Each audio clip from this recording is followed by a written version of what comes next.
Olá, tudo bem? Começa agora o programa Atualidade. Hoje nós vamos falar de um assunto muito importante para a educação aqui de Belo Horizonte. A faculdade promove, tradicional no ensino superior, agora é centro universitário. E para falar sobre esse assunto, eu recebo aqui nos estúdios o professor Natanael Aleva, agora reitor do Unipromove. Professor, muito obrigado por ter aceito o nosso convite e seja muito bem-vindo. Muito obrigado, eu que agradeço o convite. Vai ser um prazer a gente fazer um bate-bola aqui a respeito desse assunto que é tão importante para nós. Professor, para começar, qual que é a diferença de uma faculdade para um centro universitário? Muito bom. Na organização das instituições no Brasil, existem três figuras, né? Três tipos de instituição, de uma forma administrativa que nós falamos. Então, nós temos aí as faculdades, nós temos os centros universitários e nós temos as universidades. As faculdades, elas têm um foco muito voltado para o ensino, né? Os centros universitários, eles têm aí uma dedicação ao ensino também, mas também uma dedicação um pouco maior em relação à extensão universitária, que é aquele confronto, né, do conhecimento que é produzido na instituição com a comunidade, né? E as universidades que têm também acumulando aí o ensino, a extensão, mas o foco é na pesquisa. Certo. Por isso, as universidades elas são obrigadas, né, pela lei, a terem programas de mestrado, doutorado, certo. Tem números para isso. E aí isso força, né, com que as pesquisas aconteçam nesse nível de instituição.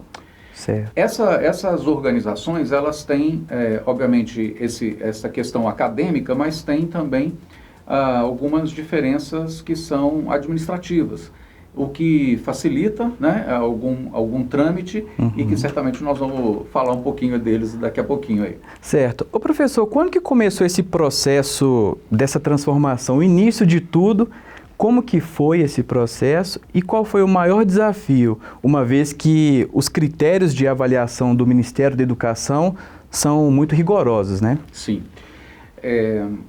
O instituto que é responsável pela avaliação, né, que o MEC utiliza, que é o INEP, ele tem um tipo de formulário, critérios próprios, né, resoluções para isso, e para que uma faculdade possa se transformar em centro universitário. É um processo de credenciamento institucional com transformação de modelo administrativo.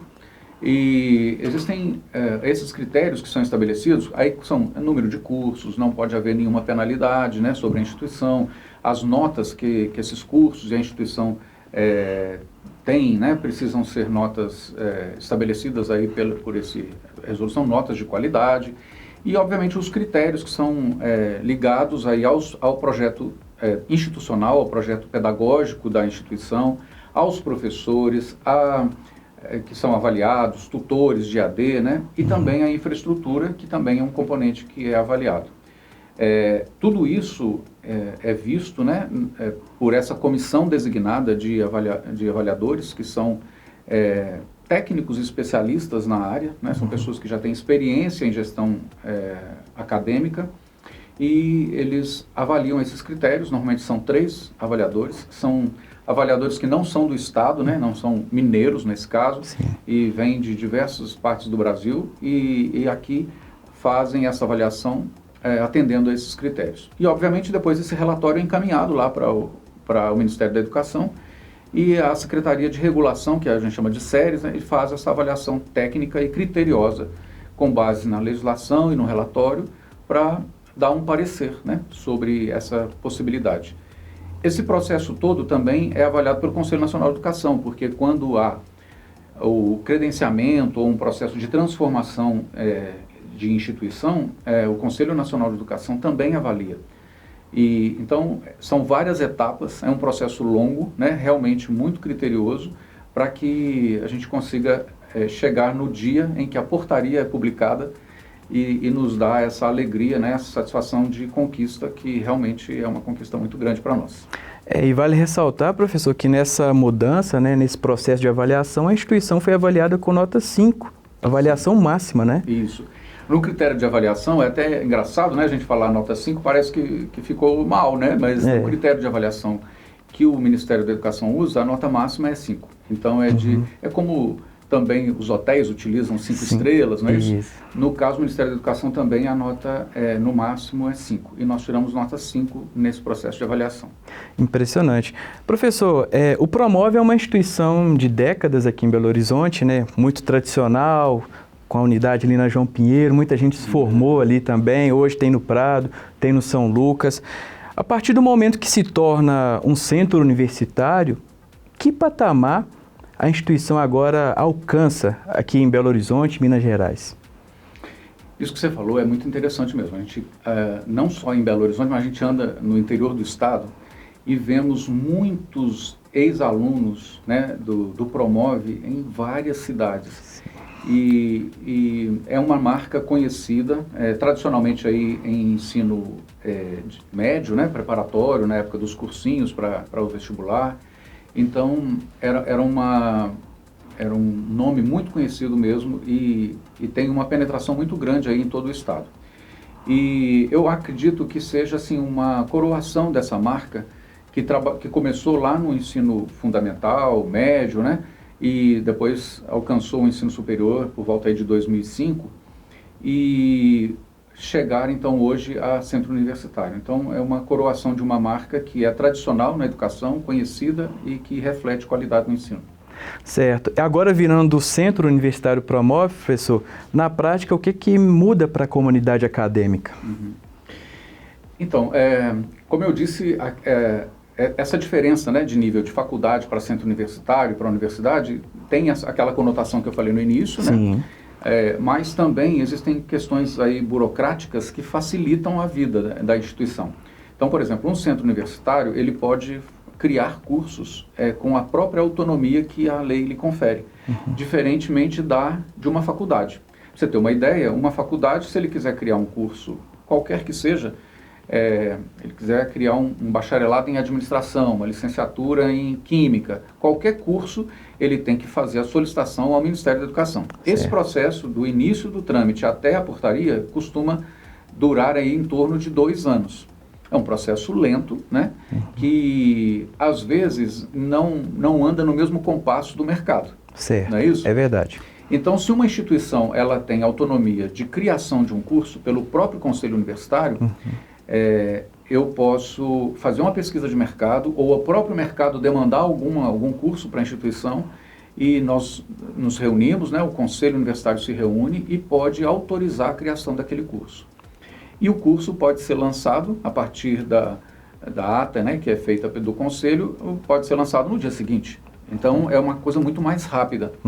E depois ele vai passar pelo processo de reconhecimento como todas as instituições. Aí, assim, o Ministério da Educação faz o reconhecimento do curso, né? Da mesma forma em todas as instituições. Mas a autorização é muito mais rápida. Pode ser aí em 2 dias, né? Vamos dizer assim. Sim. Então, facilita muito. Existem alguns cursos que nenhuma instituição tem autonomia para criar, da própria lei. Então, cursos de odonto, medicina, enfermagem, direito, todas as instituições precisam pedir para o Ministério da Educação. Mas a grande maioria, né, tem então o centro universitário tem essa autonomia para criar.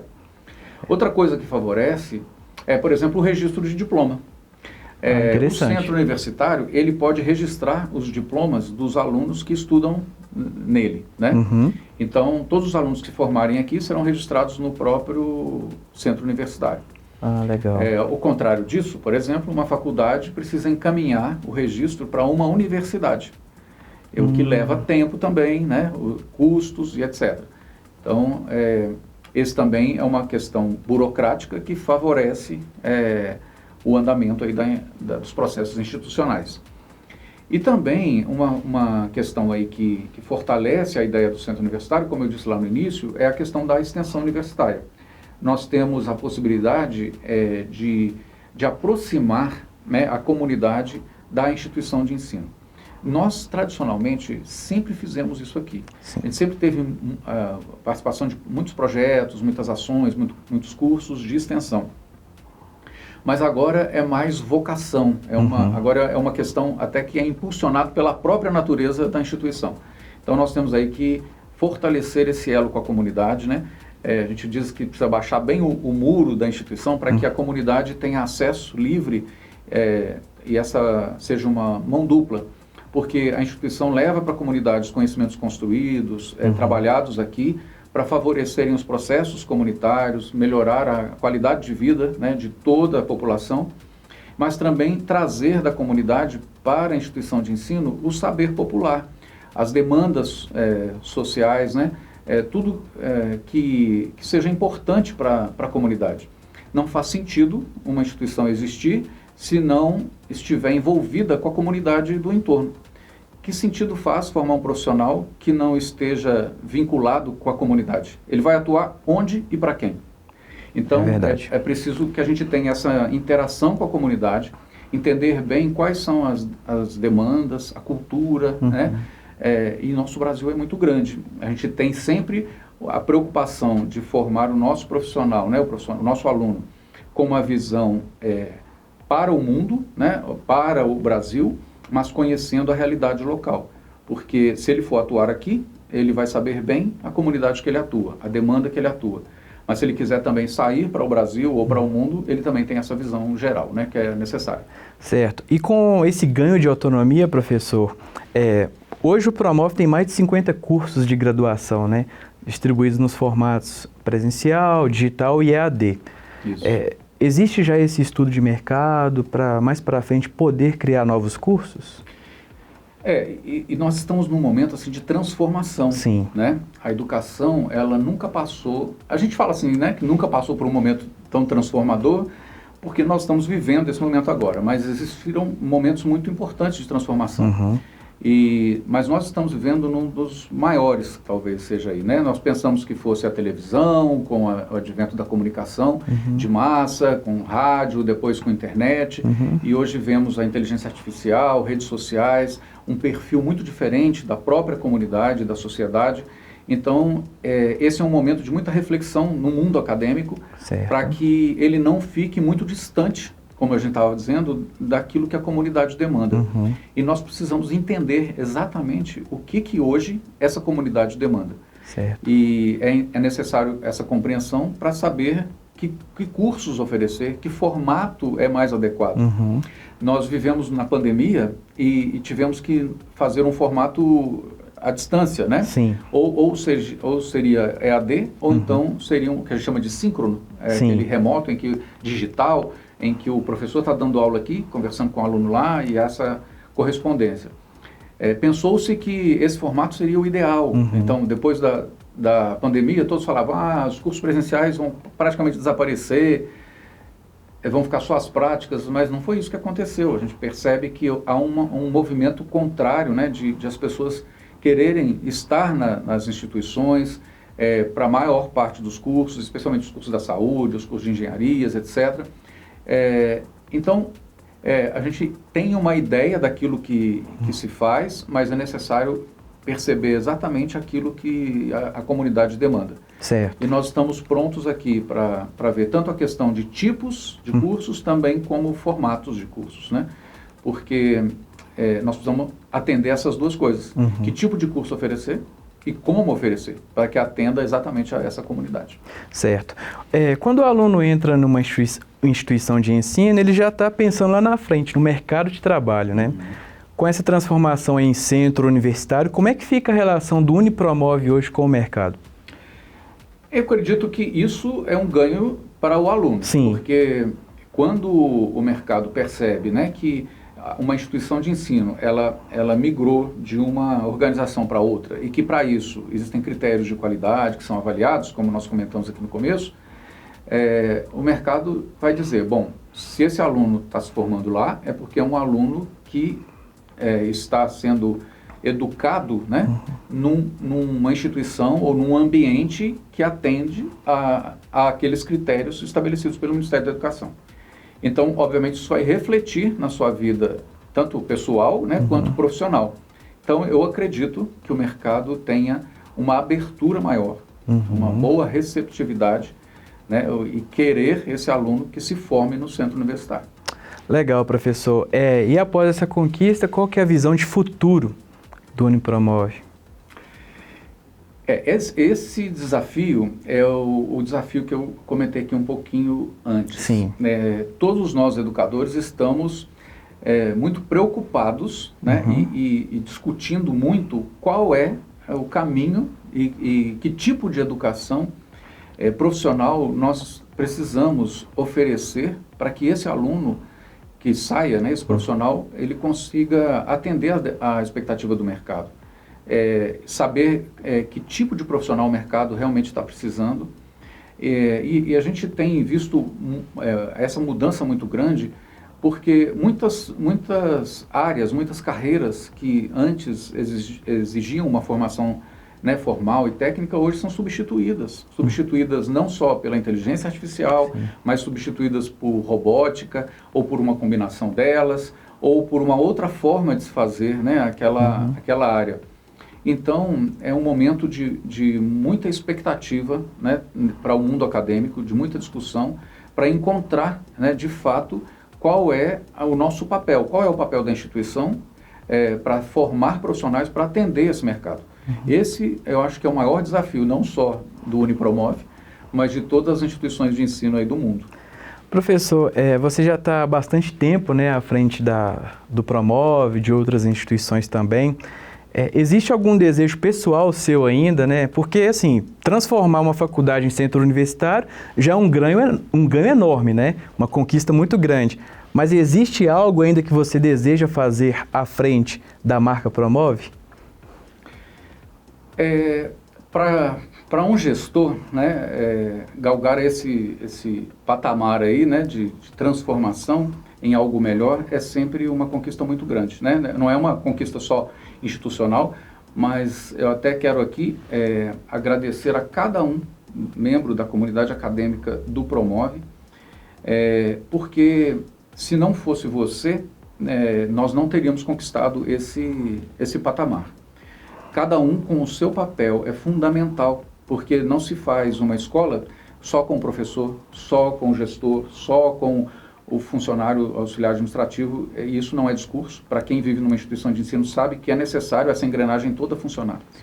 Então, isso é um ganho não só institucional, nessa conquista, né, falada, mas é um ganho pessoal aí para cada um desses membros, e por isso que eu quero aqui agradecer a cada um.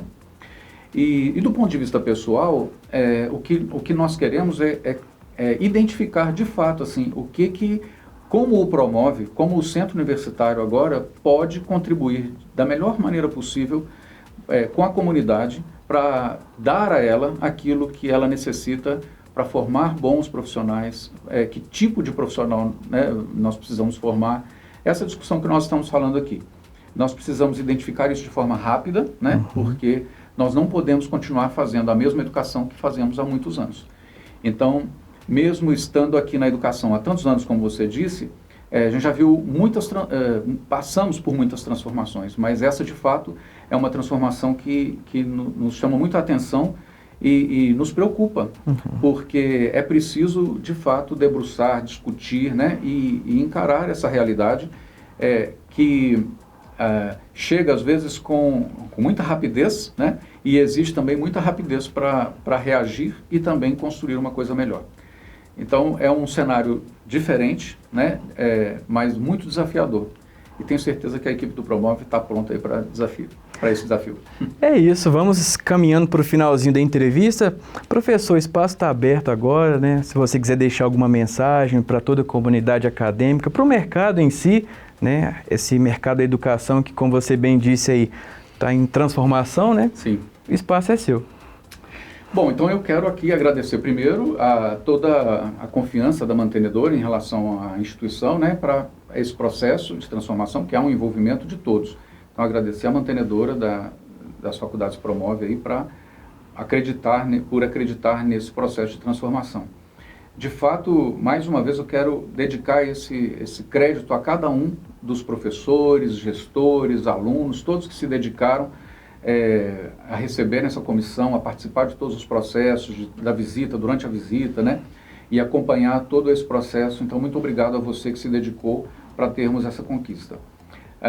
Ao mercado, eu quero que você preste atenção, né, porque se existe essa confiança do Ministério da Educação vindo, avaliando e verificando em loco esses critérios, o atendimento a todos os critérios de qualidade, então é importante que você preste atenção, mercado, e busque aqui os profissionais que você tanto precisa. Muito obrigado aí pela oportunidade, agradecer a TV Promove, a todos os meios de comunicação, a TV Universitária, ao jornal Hoje em Dia, né, ao núcleo de comunicação das faculdades Promove, e por toda a dedicação que sempre tem conosco, né, e agradecer a todos pela audiência. Eu que agradeço, professor, a sua presença aqui. E você acompanha essa entrevista no YouTube da TV Promove, no canal 12 da Claro TV para Belo Horizonte, no jornal Hoje em Dia, e os recortes você acompanha nas redes sociais da Faculdade Promove e também na rede social da TV Promove, @tv.promove, @tv.promove é o nosso perfil no Instagram. A você, muito obrigado e a gente se vê numa próxima. Até lá!